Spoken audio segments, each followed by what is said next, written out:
All right, joining us today on Pirate Radio Live, former ECU great, soon to be inducted into the East Carolina Athletics Hall of Fame, Justin Hardy joins us. Justin, how you doing?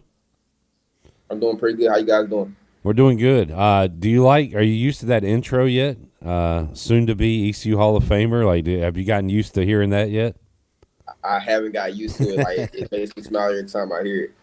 Pretty cool, pretty cool. Talked to your running mate earlier today, Shane Carden. He was on the Brian Bailey Show reliving some ECU NC State moments. And the Pack and the Pirates will go at it coming up this Thursday. And, Justin, I got the box score from the 2013 game where you guys rolled up 42 on NC State. That was a big game for your quarterback because not only did he have 255 yards and 3 touchdowns passing, he also had 2 rushing touchdowns.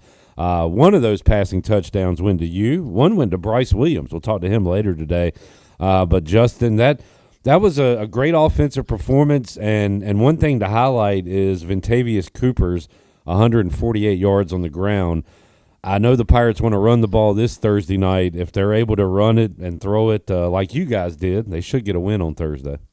They definitely should. They definitely should. I feel like when you balance like that, you got a run game and a pass game. I feel like it's hard to beat. Justin, you had 8 catches, over 80 yards, and a touchdown in that game. Anything in particular you remember about that game now, 12 years ago? Like I said, like leading up into that week, like we was the little brothers. Like nobody really respected us. They were thinking we was gonna go in there and pretty much lay down, get beat. But it was a different story for when we started playing. Justin, how about a season opener? Does it take? I mean, heck, I remember your first game was in Charlotte, right, against South Carolina, and you hit the scene running, had a big touchdown in the first half of that game. But does it take you a few snaps or maybe a possession or two to get going, or can you be 100% ready game one of a new college football season? I feel like you can be ready. Like I said, like it's gonna be some growing pains, like some stuff that you're not prepared for that you see that you got to make some adjustments to. So I feel like you can be prepared, but it's gonna be some learning curve that you're gonna have to handle adversity during the game. Yeah, Justin, we've talked about how much you and Shane rep stuff outside of practice, and Shane said earlier today this ECU offense is so much about timing. It reminds me of Media Day last week. Anthony Smith said you run the same stuff over and over again in practice so many times that it almost can't fail. Like, is that kind of how you feel that somebody's going to be open if everybody does their job on this play? Correct. Like you got your base plays, your base things that you want to run offense and defense. And I feel like those things that you rep so many times, it's like you know it like the back of your hand. So it's like you feel like it's definitely gonna always work because you run it so many times. Bryce told us last week because I brought that up with him, and he said, I wish I remembered the play he said, but he was like, I'd like to know how many times Shane hit Justin on this one particular play. Like he said, you had some things you could go to, but your bread and butter, you guys ran that a lot, and you ran it to perfection, and people couldn't stop it. Is that how it was? That's exactly how it was, and we knew what plays those were because you want to get the ball in your guys' hands quick, to get the ball rolling and get everybody rolling. So you got those certain plays where you got prepared for those players to get the ball in their hand and be special. Justin Hardy joining us, courtesy of Social House Vodka. Go to socialhousevodka.com. Get Justin's own brand, the J-Rock Limited Edition. Justin, when you go into Carter Finley Stadium or Kenan Stadium and hear a purple gold chant, I mean, it's pretty cool in Dowdy Ficklen Stadium. How about when you hear it in a road venue? How much does that fire you up? A lot because we travel well and we doing our job for everybody Right. to chant purple and gold. So anytime you got that combination, you're doing what you're supposed to be doing. Well, we'll circle back to ECU NC State, but some big news today, Justin. How about 2026 next year? ECU will go to Alabama, Bryant-Denny Stadium, to play the Tide. Okay, That just came out this afternoon. What do you think about that'd be big for the program. Definitely big for the program. Especially at this point in time, how everything is. that? Yeah. Alabama's a good football team, good program. So it'll be a good test for us. Justin, you got to play in some cool venues. If you got to pick ECU schedule when you were here, What's a road trip you would have liked to make? A stadium you would have liked to play in? Anybody come to mind? Hmm. When the guys went to Michigan, Oh yeah, 2 years ago, I want to say, yeah. I think I would have wanted to play in Michigan. Like the atmosphere looked there, looks pretty live there. And man, you chopped in the bowl game. If you'd have been here the next year when they went to the swamp and chopped, you might have started a riot down there in Florida. That would have been fun too. That would have been damn cool.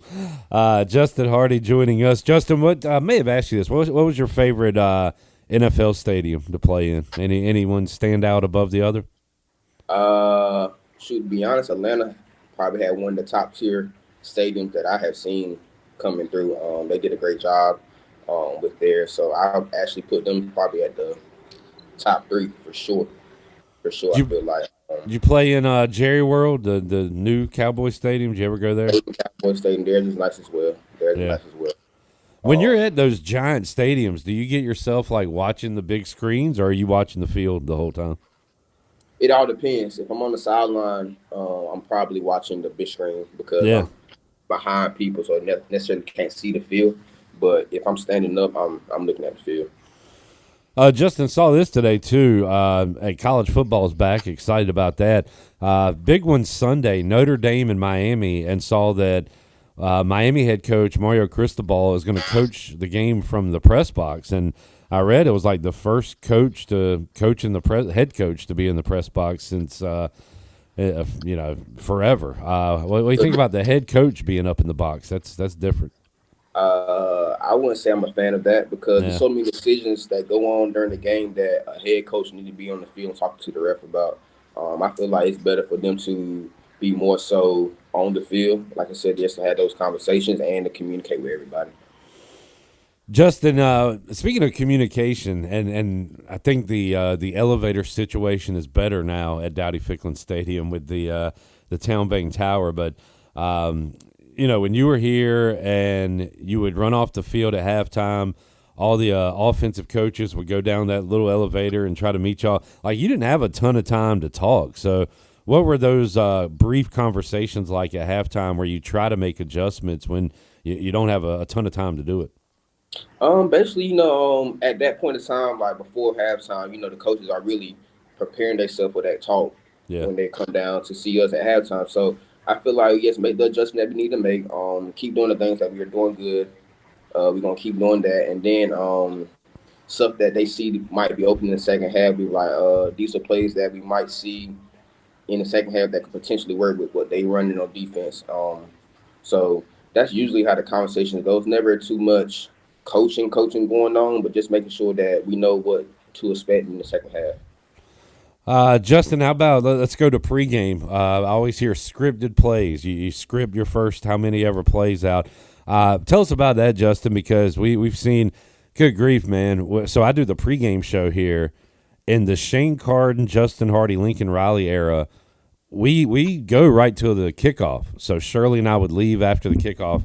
Y'all would have scored by the time we get to the stadium every home game.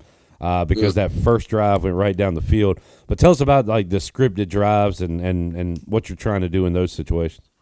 Um, I feel like usually when we was in college, I think we had 10 to 15 plays that we was going to run. Right. Like these plays that we going to run. Like no matter what they do, we're going to run these plays. And I feel like those plays are set up for us to go down and score immediately. If we're doing everything right on each play, then by the time we get to the end or before then, if we're doing everything right, we already scored.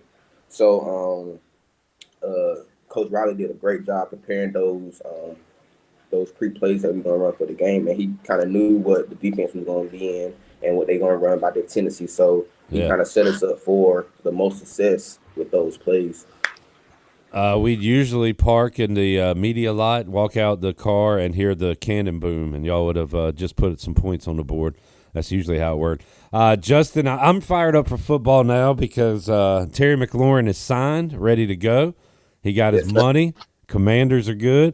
But how about the holdout situation and things like that? I'm always pro player. I couldn't be a GM. I'd give Terry McLaurin like half ownership if I was in Washington, the player and the guy he is. But I understand, both sides of it. But what do you think as a former player when you see situations like that? Uh, some guys have leverage to do that, Right. and sometimes like you have to do it. Like not saying that you should, but sometimes you have to just to you should get what you deserve.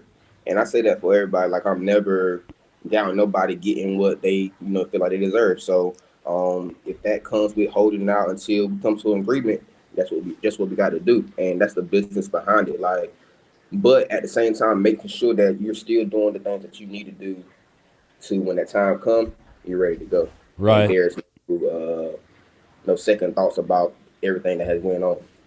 And it's kind of a shame, Justin, because I would want to pay guys for what they've done. Like I would give Terry whatever he wanted because he stuck through bad times. He was awesome last year, but it's not about that. It's about what are you going to do the next 3-4 years. So it kind of stinks from that standpoint. Right. Some guys get, you could say, overpaid because you pay on potential. Some guys get screwed because they're kind of older, but they deserve the money. You know what I'm saying? It's an So it's unfair world, kind of. definitely for sure. Yeah. All right, Justin. When you going back at it? When you guys play this week? We on a bye week this week. We'll Gotcha. be back. Next Friday, next Thursday. Hey, man, great week to have a bye week. You can watch ECU, NC State, and all the college football coming up. Got some awesome games. So you gonna be able to watch the game Thursday night? You definitely right. I will definitely be watching. Justin, good to talk with you, man. Appreciate you, and we'll check in with you again next week. Sounds good. Talk to y'all soon.